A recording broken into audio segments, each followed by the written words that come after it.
스가랴서 말씀 우리 오늘 나누는데요. 아마 약간 생소할 수도 있죠.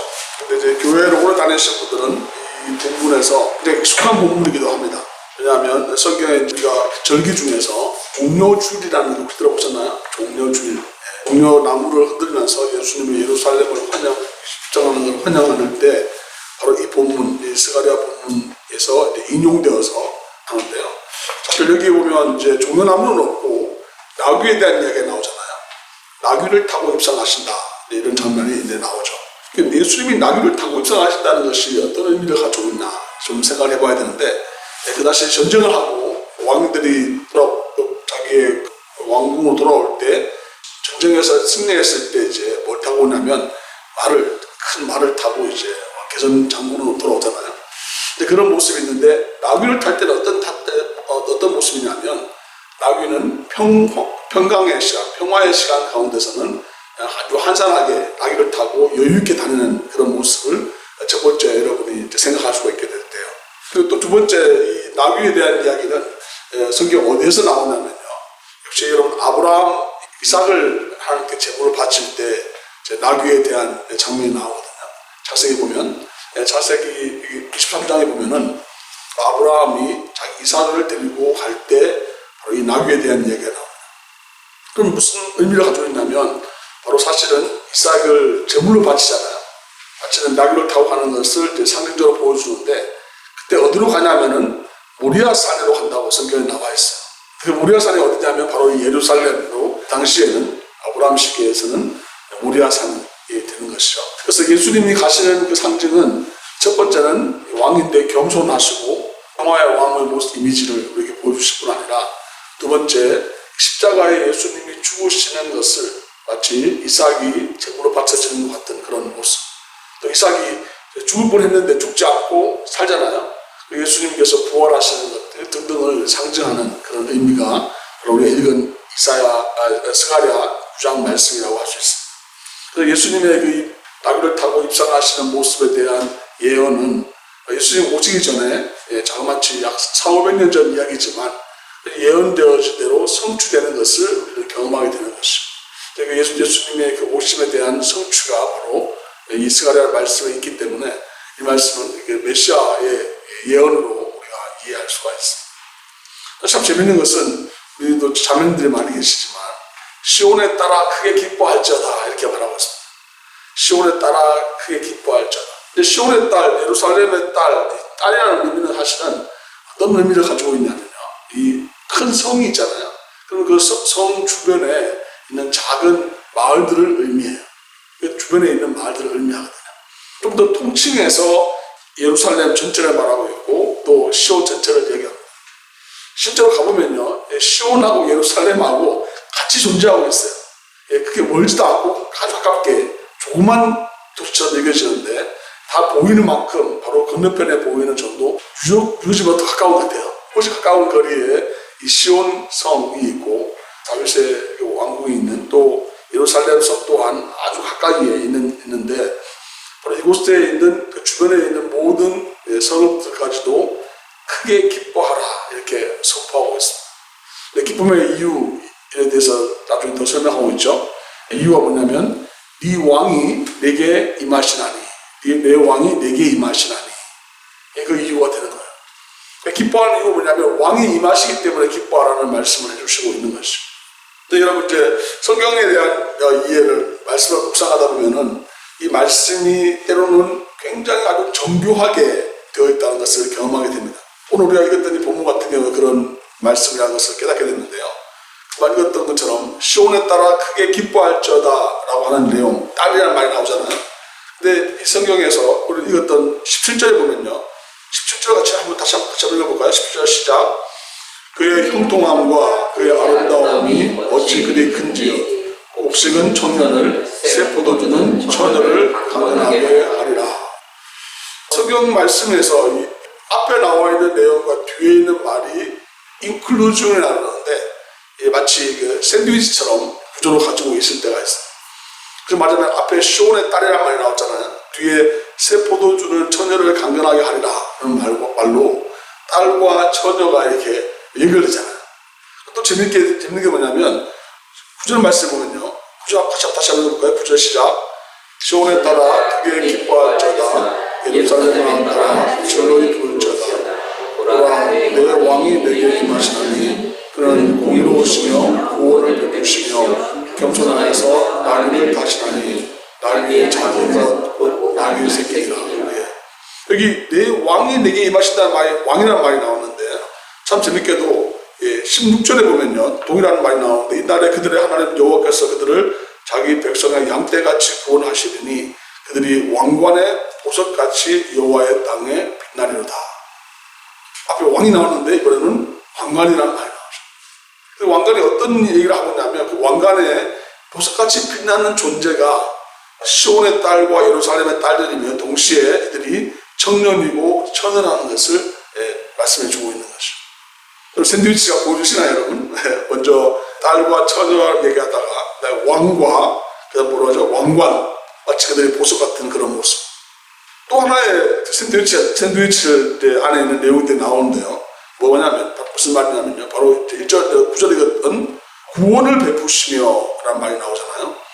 재밌게도 여러분 16절에 보면은 양떼같이 구원하시리니 와, 좀 여러분 이 성경이 보이시나요? 그냥 한번 읽으면 그냥 뭐 이게 말이 왔다 갔다 하는 것 같고 이게 도대체 뭘 하고 싶은가 모를 수 있지만 이런 구조를 가지고 있는 이유는 무엇이냐면 그 샌드위치 안에 정말 하고 싶은 말을 가운데 딱 두고 있을 때 이런 방식으로 성경에 많은 내용들이 이렇게 되어 있습니다. 그래서 그냥 읽으면은 이게 잠깐만 이게 어디서 들어본 것 같은데 이런 느낌이 드는데 그 보면 처음에 얘기했던 내용들이 있고 또 이런 식으로 이제 이야기 말씀하면서 가운데 정말 하고 싶은 말씀들을 담고 있는 것을 우리가 알 수가 있어요. 그렇잖아요, 여러분. 가운데 이제 몸에 좋은 것, 아주 좋은 걸 우리 안고 같은 걸 한다고 생각하면은 그것도 중요할 수 있지만 그 안에 들어가 있는 그 내용이 어떤 내용인지 담고 있는데요. 아마 부모님들이 이제 사랑하는 사람한테 건강을 먹이고 싶을 때 이제 밖에다가는 달콤하게 좋은 것을 말하다가 안에 꼭 먹어야 될 것을 딱 집어넣어서 먹이잖아요. 그런 것처럼 꼭 집어넣어야 될 것이 무엇인가 이제 우리는 이 말씀을 통해서 좀 살펴볼 수 있다고 생각되어집니다. 10절 말씀인데요. 함께 10절 말씀 읽을까요? 시작.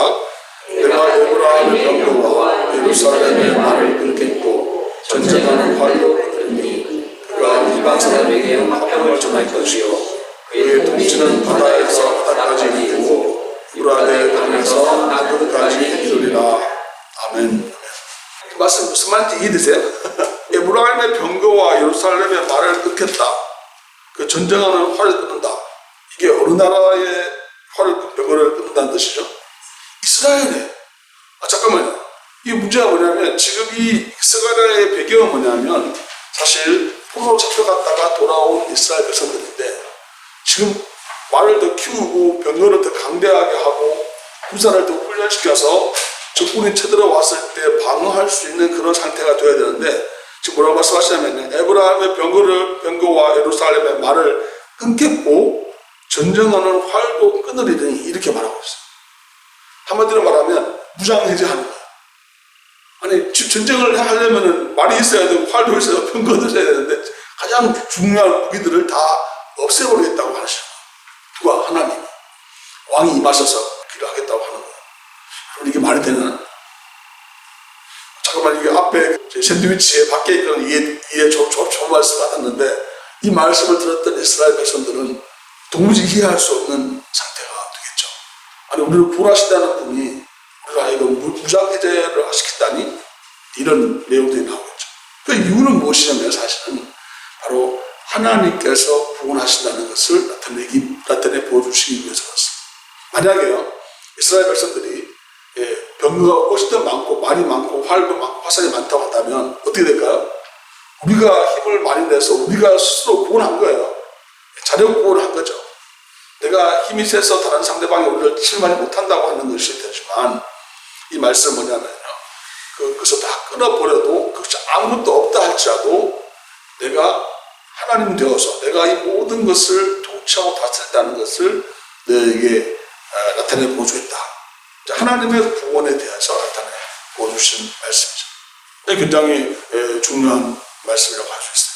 이것은 바로 우리로 하여금 어떤 처지에 있는 상황이든 하나님의 구원을 바라보게 되는데, 이제 11절 말씀에 보면요, 또 너로 말할진대 내 언약의 피로 말미암아 내가 내 갇힌 자들을 물 없는 궁덩이에서 놓았나니 갇혀 있으나 소망을 품은 자들아 너희는 요새로 돌아올지니라. 아멘. 이 말씀은 바로 이스라엘 백성들이 바벨론 잡혀 있다가 돌아와서 그들이 존재하고 있는데, 마치 그들의 상태가 어떤 상태냐면은 물 없는 궁덩이에 놓여있는, 거기 갇혀있는 자들과 같다는 거죠. 지금 자기들이 병거와 말과 또 활을 준비할 수 있는 상황이 전혀 아니에요.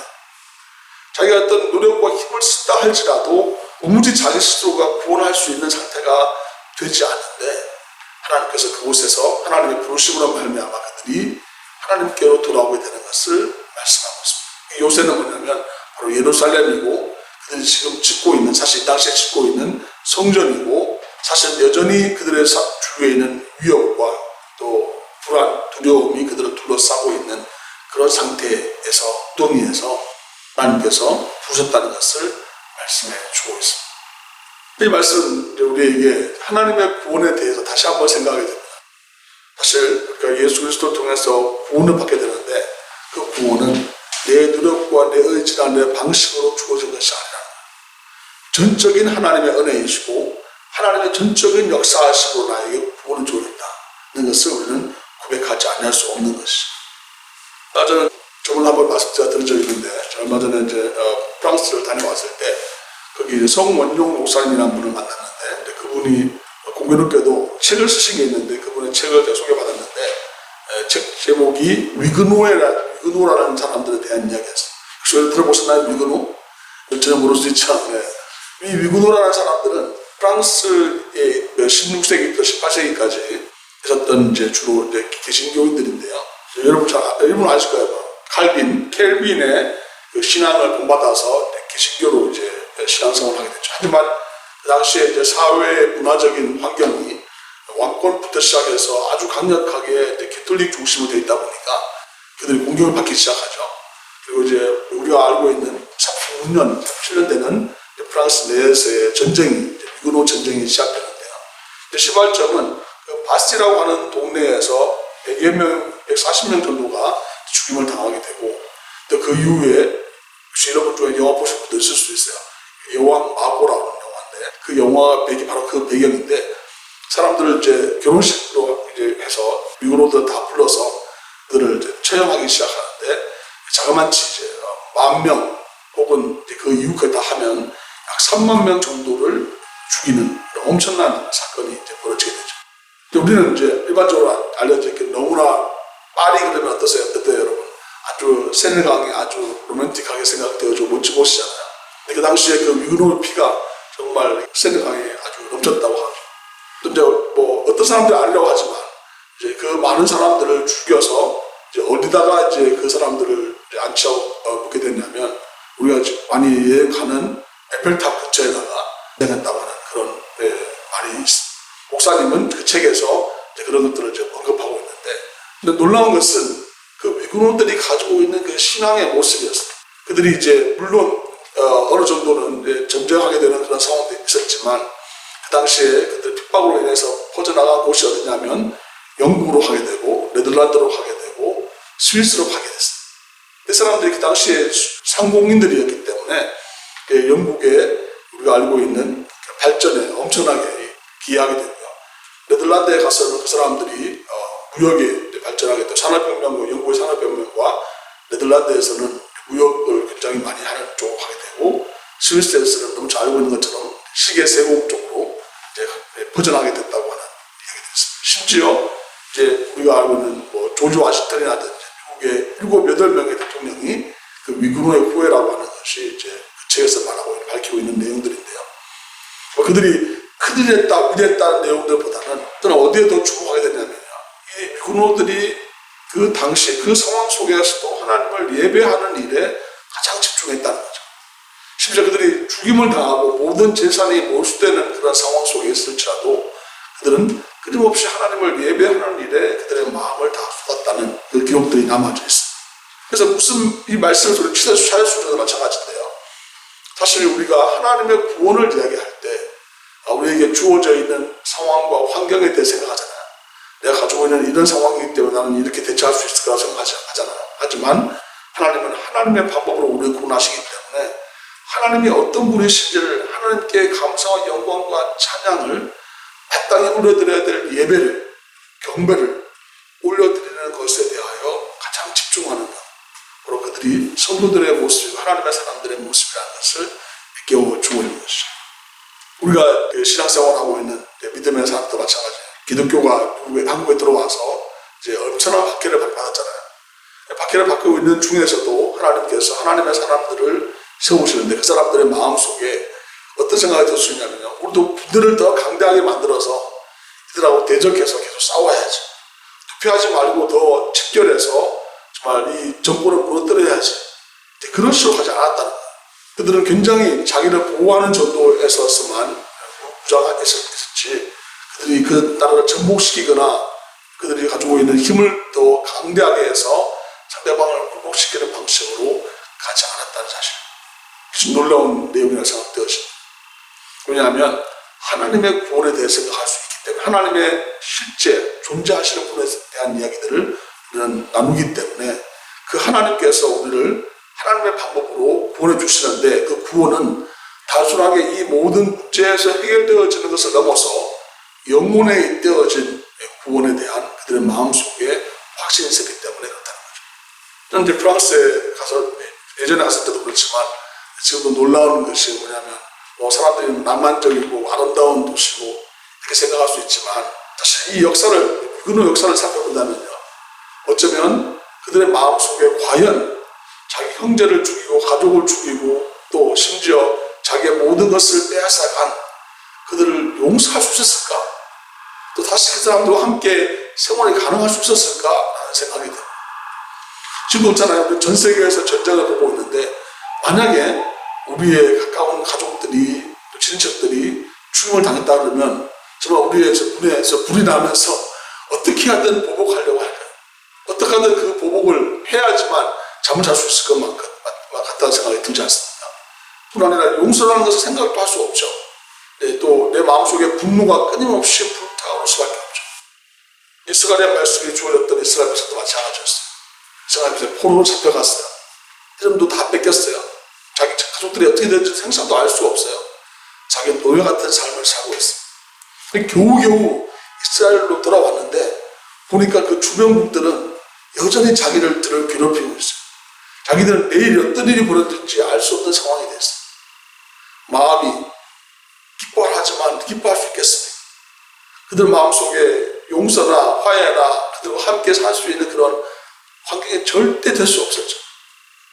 놀라운 하나님께서 시온에 따라 크게 기뻐하라 말씀하시면서 예루살렘에 따라 즐거이 부를지어다 말씀하시면서 뭐라 말씀하시냐면 네 왕이 네게 임하였나니, 즉 하나님의 실존, 하나님의 실제로 나타나신 그 하나님이 지금 이곳에 임하신다는 것을 말씀해 주십니다.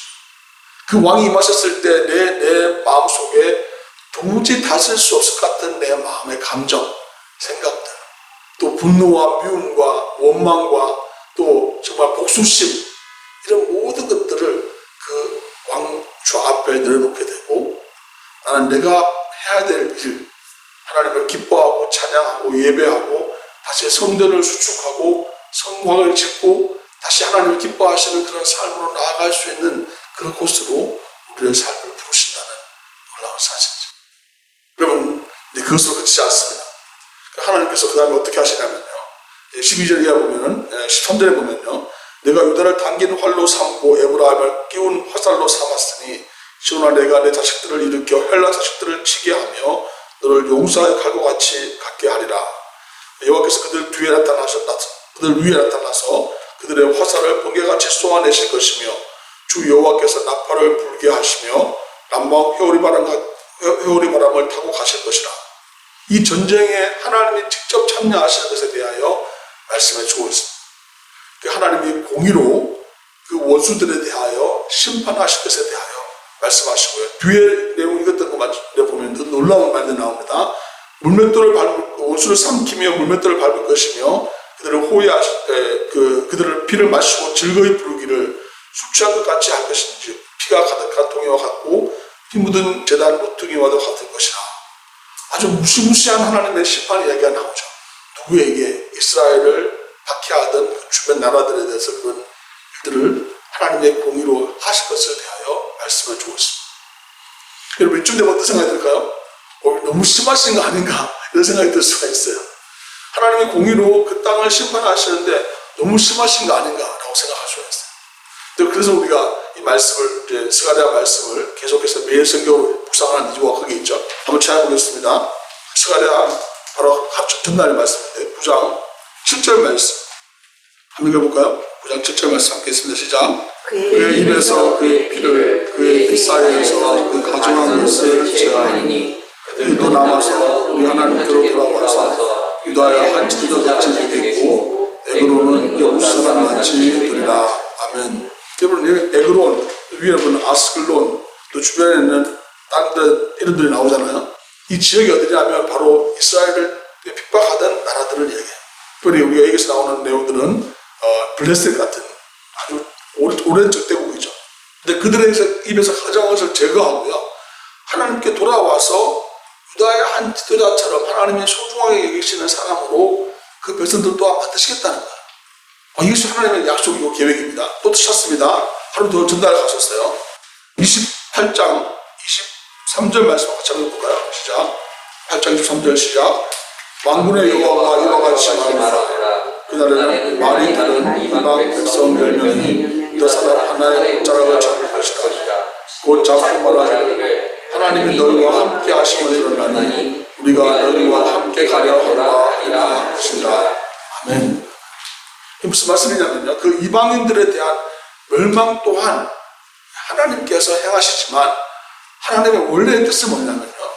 그들이 하나님 앞에 돌아오기를 원하신다는 것입니다. 하나님 돌아오기를 원하시고 그들이 회복되기를 원하시는데 마치 그와 같이 이스라엘 백성들 마찬가지로 회복돼서 하나님을 예배하는 사람, 그들의 옷자락을 잡고 우리 함께 하나님을 예배하자는 사람들이 나타나고 그들을 품기를, 그들을 회복시키시기를 원하신다는 것이 하나님의 뜻이라는 사실. 여러분, 우리가 어떤 사람들이 너무나 미워서 저는 상담을 많이 하잖아요. 이렇게 하다 보니까 하다 보면은 어떤 분들은 저한테 솔직히 말씀하시더라고요. 목사님, 제가 정말 죽이고 싶은 사람이었습니다. 이렇게 표현하시더라고요. 너무너무 미워서 정말 종이서 바로 쏴주고 싶은 사람이 있습니다. 어떻게 해야 될까요? 이렇게 말씀하시는, 솔직하게 말씀하시는 분들이 있습니다. 어떻게 해야 될까요? 정말 그분이 원하는 대로 그분 죽이면 모든 문제가 해결되고 내 마음이 편안해오나요? 절대 그렇지 않죠. 피는 피를 부르고 끊임없이 자기는 또 그 다음에 죄책감 또 어떤 마음의 상처로 힘들어하죠. 사실 한국 사람들이 제일 많이 가는 선교지 중에 한 군데 어디냐면요, 중국과 일본입니다. 중국과 일본에 한국이 받은 피해가 엄청나게 많잖아요. 어떻게 해야 될까요? 그거 선교하면 안 되죠. 그 사람들은 멸망당하고 다 죽어버리든 어떤 어려움이 되거든. 심지어 어떤 사람들은 자연재해가 나면 댓글을 한국 사람들 중에 댓글 하는 사람들 중에서 정말 고소하다, 잘됐다 이렇게 말씀하는 사람들이 있을 수 있다는 거 알죠. 근데 하나님의 마음은 무엇이냐면요, 그들이 다 멸망당하는 데 있는 것이 아니라 그들이 하나님 앞에 나와서 회복되고 하나님의 자녀가 되고 이스라엘 백성들은 그들을 하나님께로 이끄는 제사장의 역할을 감당하기를 하나님 원하신다는 사실이죠. 이게 엄청난 차이입니다.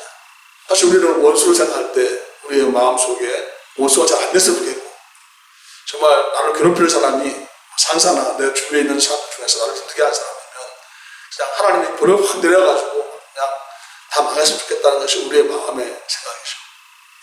근데 하나님의 말씀, 하나님이 어떤 분을 나타내시냐면 하나님은 긍휼을, 하나님의 자비하시고 하나님 노하기를 더디하시고 하나님은 우리를 그렇게 긍휼히 여기시기 때문에 하나님의 그 구원의 역사가 예수 그리스도를 통해서 우리에게 그렇게 주어졌기 때문에 우리 또한 그 하나님의 마음을 품고 하나님의 자녀로 살아가기를 원하신다는 사실.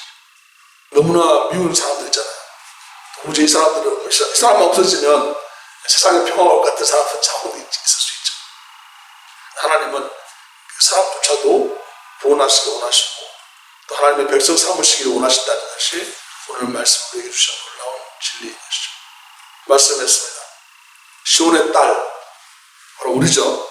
아름다운 하나님이 기뻐하시는 보석 같은, 왕관에 있는 보석 같은 존재로 하나님이 우리를 하나님의 자녀 삼아 주셨습니다.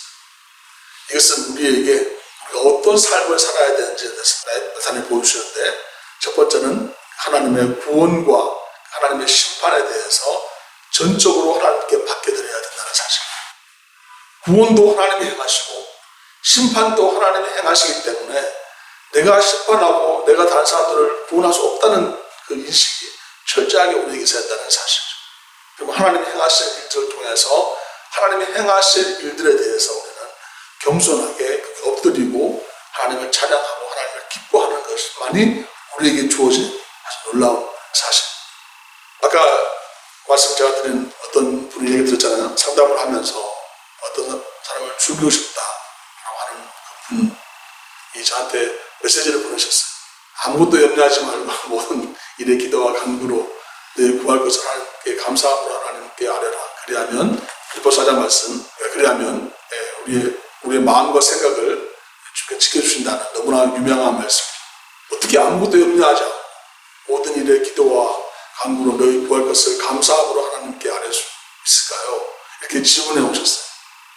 그리고 그 앞뒤에 보면 기뻐하라는 말씀, 우리가 알고 있는 것처럼 빌립보서 말씀 가운데 기뻐하라는 말씀. 목사님, 이런 상황에서 제가 어떻게 기뻐할 수 있습니까? 나 정말 내 마음속에 그 분노와 이런 것들 가득 차 있는데 어떻게 할 수 있을까요? 이 말씀을 하시길래 저는 이제 기도하는데 하나님이 저한테 어떤 찬양을 떠오르게 하셨습니다. 이 찬양의 내용이 뭐냐면, 혹시 여러분 중에도 아실 수 있는데 예수라는 찬양 제목인데, 주님을 사랑하는 그 기쁨을, 그 즐거움을 빼앗기지 않게 하소서. 네, 앞부분에 계속 그렇게 찬양하거든요. 주님을 사랑하는 기쁨을, 그 즐거움을 빼앗기지 않게 하소서. 예수 주님을 사랑합니다. 그 기쁨은요, 어떤 기쁨이냐면은 사랑하는 기쁨이에요. 주님을 사랑하는, 주님의 사랑 안에 내가 온전히 거하는 기쁨. 그 기쁨을 여러분 맛보실 분이 계실 텐데, 또 그 기쁨이 내 안에 충만해져서 실제 나한테 주어지는 어떤 환경과 상황, 내 문제가 해결되고 내가 원하는 바로 다 돼서 기뻐하는 것이 아니라 주님을 사랑하는 것으로 인한 기쁨, 주님의 사랑을 내가 깊이 느끼고 받는 것으로 인한 기쁨, 그 기쁨을 뺏기지 말라는 거예요. 그러니까 하나님 말씀으로 말씀하셨잖아요. 시온에 따라 크게 기뻐할지어다, 예루살렘의 딸들아 따라 즐거이 부를지어다. 보라, 내 왕이 내게 임하시라니. 내 감정과 내 미래와 내 삶의 모든 것의 주인 되시는 그 주님께서 내게 실제로 내 앞에 임재하신다는 거예요. 그때 내 마음은 어떨까? 정말 기쁨이 있죠. 왜냐하면 하나님께서 구원과 심판 모든 것을 다 하나님께서 행하실 것이기 때문에 내가 거기에 내 마음을 뺏길 필요가 없는 거죠. 내가 저를 복수해야지 하는 마음도 내려놓게 되고요. 내가 어떻게 하든 문제를 해결해야지 나도 다 내려놓을 수 있는 거죠. 왜냐하면 그 왕이 임하시는데 나귀를 타고 임하셔서 전쟁이 아니라 평화를 우리에게 주시고 겸손한 왕으로 오셔서 이 모든 만물들을 통치하고 다스리시는 만왕의 왕으로 오시기 때문에 주님은 그 구원과 그 심판으로 인해서 기뻐하고 즐거워하고 하나님께 찬양할 수 있는 그런 삶이 우리에게 주어지게 되는 것이죠. 하나님 사랑하시는 귀한 성도 여러분 마음속에 정말 이 기쁨이 있으신가요? 이 즐거움이 있으신가요? 내가 문제를 해결하고 저는 내가 다른 사람들을 심판하고 그들을 정죄하고 복수하고 싶은 마음들, 이런 것들이 나의 에너지가 되겠다면 내 모든 그 생각들을 다 우리의 왕 되신 하나님 앞에 내려놓고 하나님 나를 통치하고 다스려 주셔서 내가 온전한 이 기쁨 가운데 즐거움 가운데 살아가게 하여 주시고, 그러면 하나님의 그 구원과 하나님의 심판의 역사로 말미암아 잃어버린 사람들, 심지어 나와 원수된 자들까지도 하나님을 예배하는 사람으로 돌아오게 하여 주옵소서. 이것이 그 왕관의 보석같이 빛나는 하나님의 자녀들이 행하고 살아가는 모습이라는 것을 말씀에게 일깨워주고 있습니다. 쉽지 않은 일처럼 볼 수 있지만 너무나 우리의 고백 가운데 하나님 앞에 드리게 되었습니다. 이것은 너무나 쉬운, 너무나 편안한 길이 되는 것을 말씀 우리에게 일깨워주는데, 우리 모두 정말 이 하나님 주시는 기쁨과 즐거움과 하나님의 구원과 하나님의 심판, 그러므로 하나님께 영광 돌려드리는 매일매일 복된 삶을 살아가는 여러분과 제 삶이 될 수 있기를 주님의 이름으로 축원합니다. 기도하겠습니다. 그렇습니다. 주님, 주님을 기뻐하고 즐거워하는 그 마음을 준비치 않게 하여 주옵소서. 또 그러므로 하나님이 행하시는 그 구원과 심판 그 가운데서 하나님의 역사를 보게 해주시고, 그러므로 하나님께서 이 모든 일들 가운데 주관대 되심을 고백함으로 내 안에 참 자유와 기쁨과 감사가 온전히 회복되게 인도하여 주시옵소서. 하나님, 우리가 찬양하고 기도할 때에 하나님의 구원을 감사하며 감격하게 하여 도와주시고, 그러므로 우리에게 역사하시는 그 하나님을 인하여 우리가 원수된 자라도 관계가 회복되며 하나님께로 이끌어내는 제사장의 역할을 감당하는 우리 모두가 될 수 있도록, 왕관의 보석같이 빛나는 하나님 사람들 다 될 수 있도록 인도하여 주옵소서. 감사드리며 예수 그리스도 이름으로 기도하옵나이다. 아멘. 하나님 사랑하시는 귀한 성도 여러분, 세상 가운데 담대하게 믿음으로 나아가시기 바랍니다. 이미 예수 그리스도께서 죄와 사망 권세를 이기시고 부활하셔서 지금도 하나님 우편에서 우리를 위하여 기도하고 계시기 때문입니다.